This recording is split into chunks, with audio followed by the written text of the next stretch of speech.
Hare Krishna, Krishna Krishna, Hare Hare, Hare Ram, Ram Ram, Hare Hare.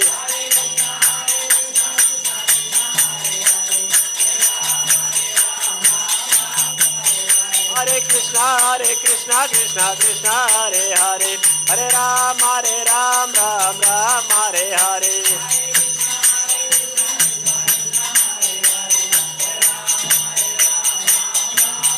Jai Radha Madhav Radha Madhav Radhe.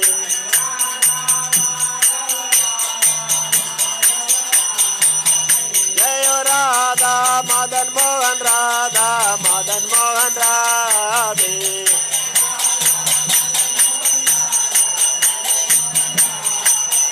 Jai Radha Govinda Radha Govinda Radhe.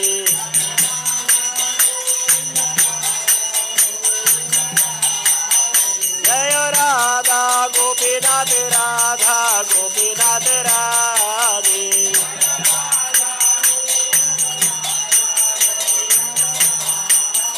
Jai Radha Syama Sundar Radha Syama Sundar Radhe.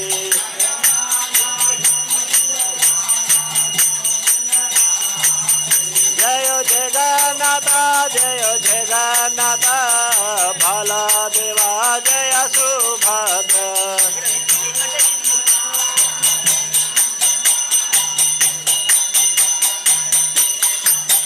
Jayo Jagannatha Jayo Jagannatha Baladeva Jaya Subhadra.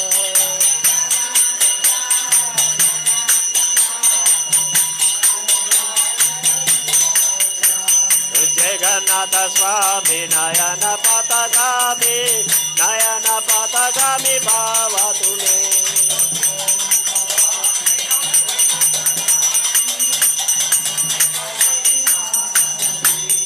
Prabhupada, Prabhupada, Prabhupada, Prabhupada.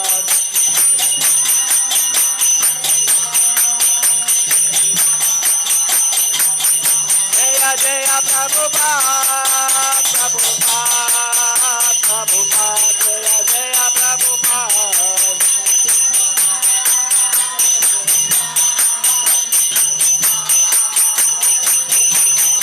Hari Gaur Hari Bol, Hari Bol, Hari Bol, Nitai Gaura Hari Bol.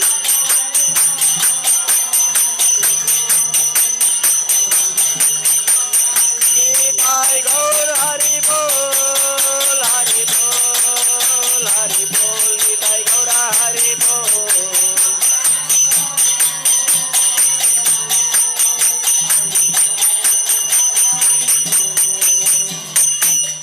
Hare Krishna.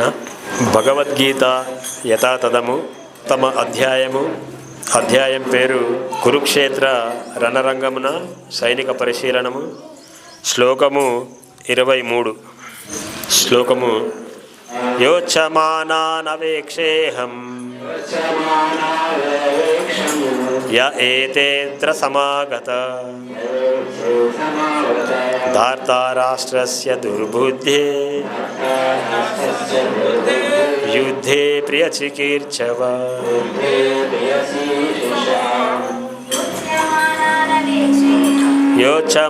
యోచ్చమానానవేక్షేహం య ఏతేత్ర సమాగతః ధార్తారాష్ట్రస్య దుర్బుద్ధే యుద్ధే ప్రియచికీర్చవః. యోచ్చమానానవేక్షేహం య ఏతేత్ర సమాగతః ధార్తరాష్ట్రస్య దుర్బుద్ధే యుద్ధే ప్రియచికీర్చవః. యోద్ధమానానవేక్షేహం య ఏత్రేత్ర సమాగతః ధార్తరాష్ట్రస్య దుర్బుద్ధే యుద్ధే ప్రియచికీర్చవః. योत्समानम् अवेक्षेऽहम् योच्यमानान् अवेक्षेऽहम् यत्र समागतः य एतेऽत्र समागतः राष्ट्रस्य दुर्बुद्धे धार्तराष्ट्रस्य दुर्बुद्धे ते प्रियचिकित्सव युद्धे प्रियसिकीर्षव. హరే కృష్ణ. ప్రతిపదార్థం అనువాదం భాష్యం శ్రీల ప్రభుపాదుల వారిచే. జై శ్రీల ప్రభుపాద్ మహారాజుకి జై. యోచ్యమానాన్ యుద్ధము చేయదలిచే వారిని అవేక్షే సూచెదను. అహం నేను, ఏ ఎవరు, ఏతే వారు, అత్ర ఇక్కడ, సమాగత సమకూడిరు, ధార్తరాష్ట్రస్య ధృతరాష్ట్రపుత్రునకు, దుర్బుద్ధే దుర్బుద్ధి కలవాడు, యుద్ధే యుద్ధములో, ప్రియ చికీర్చవ ప్రియమును చేకూర్చదలచి, దుర్బుద్ధి గల ధృతరాష్ట్ర పుత్రునికి ప్రియమును చేకూర్చదలచి యుద్ధము చేయుటకై ఇక్కడికి విచ్చేసిన వారిని నేను చూసేదను. భాష్యం. దుర్యోధనుడు తన తండ్రి అయిన ధృతరాష్ట్రుని సహాయముతో దుష్ట ప్రణాళికలతో పాండవుల రాజ్యమును ఆక్రమింపదలచిన విషయము సర్వవిదితమే. కనుక దుర్యోధనుని పక్షములో చేరిన వ్యక్తులందరూ ఒకే కోవకు చెందిన వారై ఉండవలెను. అర్జునుడు యుద్ధమును ఆరంభించుటకు మునుపు అక్కడ ఎవరెవరు కలరో ఎరుగుటకు యుద్ధరంగంలోని వారిని చూడదలిచెను. అంతేకాని వారితో శాంతి మంతనములు జరుపు ఉద్దేశం అతనికి ఏమాత్రము లేదు. శ్రీకృష్ణుడు తమ వైపున ఉండుట చేత విజయము తథ్యము అను పూర్తి విశ్వాసమును కలిగి ఉన్నప్పటికీ తాను ఎదిరించబోనున్న వారి శక్తిని అంచనా వేసేందుకు అర్జునుడు వారిని తిరిగి చూడదలిచెను అనేది కూడా వాస్తవము. ఓం అజ్ఞానతిమిరాంధస్య జ్ఞానాంజనాశలాకయ చక్షురున్మిలితం యేన తస్మై శ్రీగురవే నమః. శ్రీచైతన్యమనోభీష్టం స్థాపితం యేన భూతలే స్వయం రూపా కదా మహ్యం దదాతి స్వపదాంతికం. వందేహం శ్రీగురు శ్రీయుతాపదకమలం శ్రీగురూన్ వైష్ణవాంచ శ్రీరూపం సాగ్రజాతం సాగర రఘునాథాన్వితం తం సజీవం సాద్వైతం సావధూతం పరిజన సహితం కృష్ణ చైతన్యదేవం శ్రీరాధా కృష్ణ పాదాన్ సాగర లలితా శ్రీ విశాఖాన్వితాంచ. నమో ఓం విష్ణుపాదాయ కృష్ణ ప్రేష్టాయ భూతలే శ్రీమతే భక్తి వేదాంత స్వామినిధి నామినే. నమస్తే సారస్వతే దేవే గౌరవాణి ప్రచారిణే నిర్విశేష శూన్యవాదే పాశ్చాత్య దేశతారిణే. నమో ఓం విష్ణుపాదాయ కృష్ణ ప్రేష్టాయ భూతలే శ్రీమతే భక్తి సిద్ధాంత సరస్వతి ఇతి నామినే. వాంఛాకల్పతరుభ్యశ్చ కృపా సింధుభ్య ఏవ చ పతితానాం పావనేభ్యో వైష్ణవేభ్యో నమో నమః. హే కృష్ణ కరుణా సింధు దీనబంధు జగత్పతే గోపేశ గోపికా కాంత రాధా కాంత నమోస్తుతే.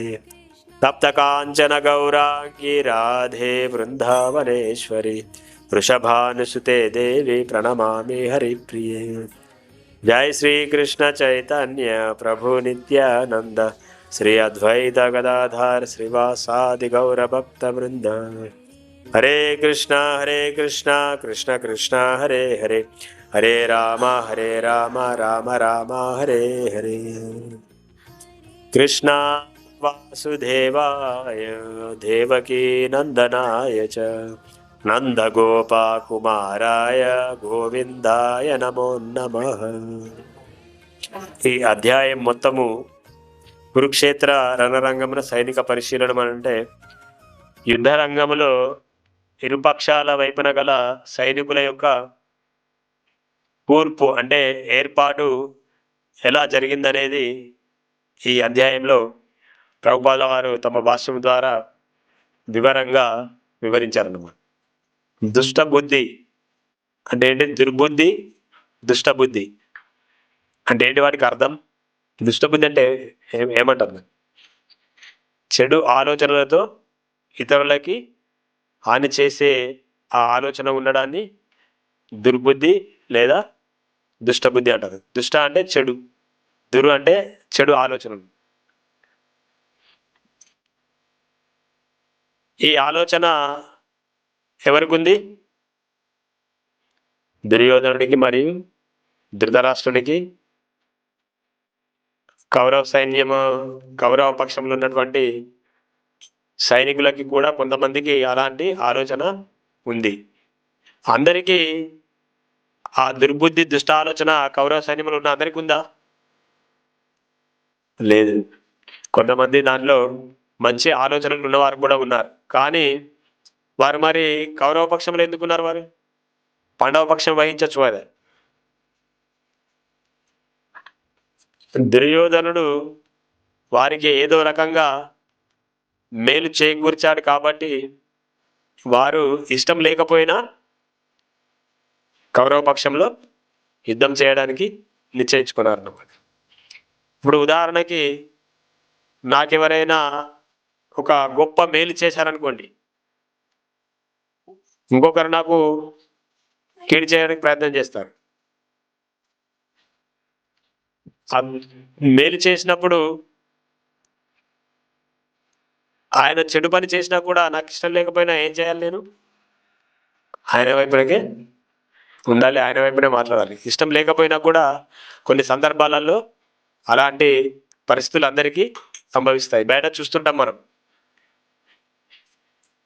ఒక్కోసారి ఏదో పరిస్థితుల్లో మనకి ఇష్టం లేకపోయినా కూడా చెడు వైపున మనము ప్రాతినిధ్యం వహించాల్సి వస్తుంది. మన అంతరాత్మ ఘోషిస్తుంది, ఒరే నువ్వు చేసేది తప్పు, అలా చేయకూడదన్నా కూడా మనము ఆయన మనకు చేసిన మేలును దృష్టిలో పెట్టుకొని ఆయన చెడు వైపు మొగ్గు చూపినా కూడా మనము అటువైపే నిల్చుంటాం. అది ఈ భౌతిక జగత్తులో జరిగేటువంటి సర్వసాధారణ విషయం. దాని ద్వారా మంచివారు ఎందరో చాలా బాధపడుతుంటారు, కష్టాలకు గురవుతుంటారు. ఇప్పుడు ఉదాహరణకి కోర్టులో నేరము మోపబడిన వ్యక్తులందరూ కూడా అపరాధులేనా? కోర్టుకు వెళ్ళిన ప్రతి ఒక్క వ్యక్తి తప్పు చేసిన వాడేనా? వారేదో అనుమానం పైన పొరపాటున కూడా తీసుకువెళ్ళి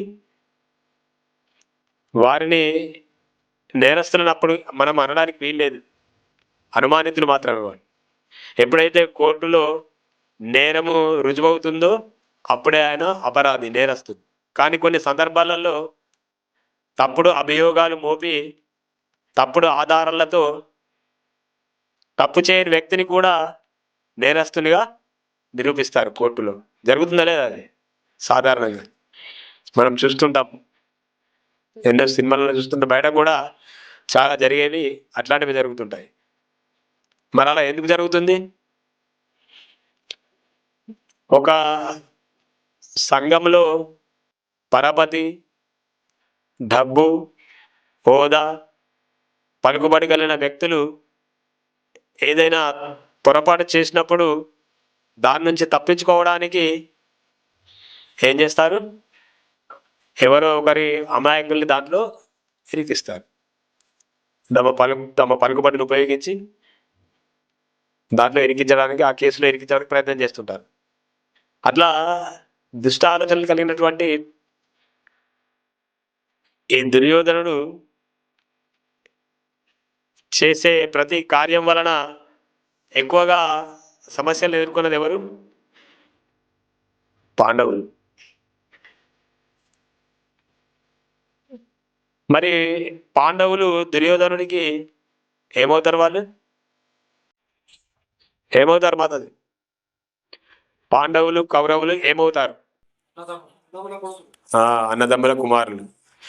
వారి మధ్యన ఎంత ప్రేమ, అనురాగము, ఆప్యాయత, సయోధ్య ఉండాలి, సత్సంబంధాలు ఉండాలి.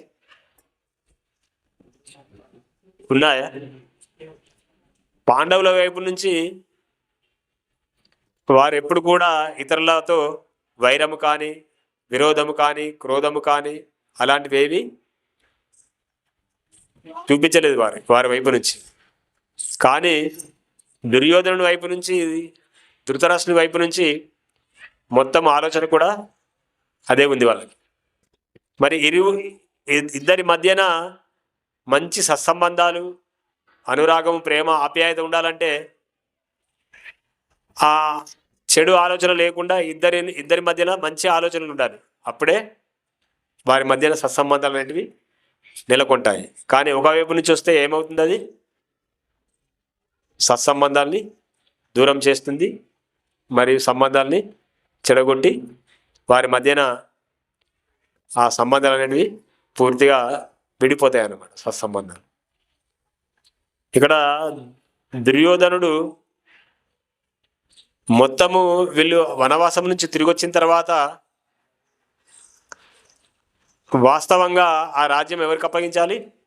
దుర్యోధనుడు పాండవులకు అప్పగించాలి. కానీ ఇక్కడ జరిగింది ఏంటి? వాస్తవంగా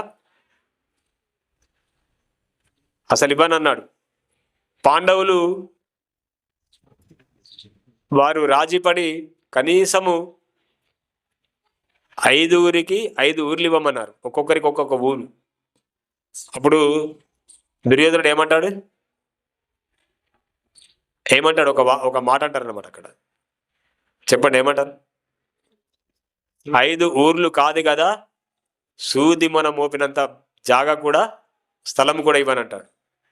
మరి వాస్తవంగా అది ఎవరిది? పాండవులకు చెందాల్సిన రాజ్యం.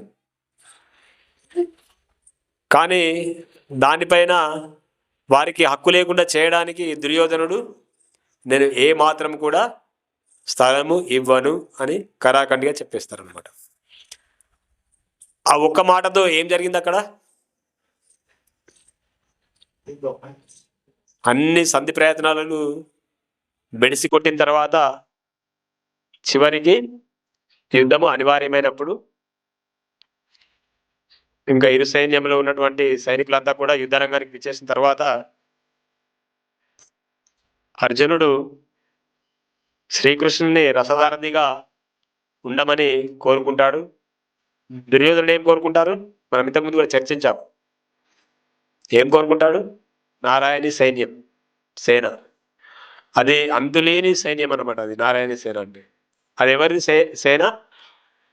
శ్రీకృష్ణ భగవానుడిది. అర్జునుడేమో సాక్షాత్తు శ్రీకృష్ణ భగవానుని రథసారథిగా కోరుకుంటే దుర్యోధనుడు నారాయణ సేనను కోరుకుంటారు. యుద్ధము ప్రారంభమయ్యే ముందు దుర్యోధనుడు ఎన్నో ప్రణాళికలు రచిస్తారనమాట. పాండవులు ఏదో విధంగా హతమార్చి ఆ రాజ్యాన్ని పూర్తిగా నేనే ఏలుకోవాలి అని అవన్నీ ప్రయత్నాలు శ్రీకృష్ణ భగవాన్ యొక్క కృపతో అవన్నీ విఫలమైపోయిన తర్వాత అంతిమంగా యుద్ధము అనివార్యమవుతుంది.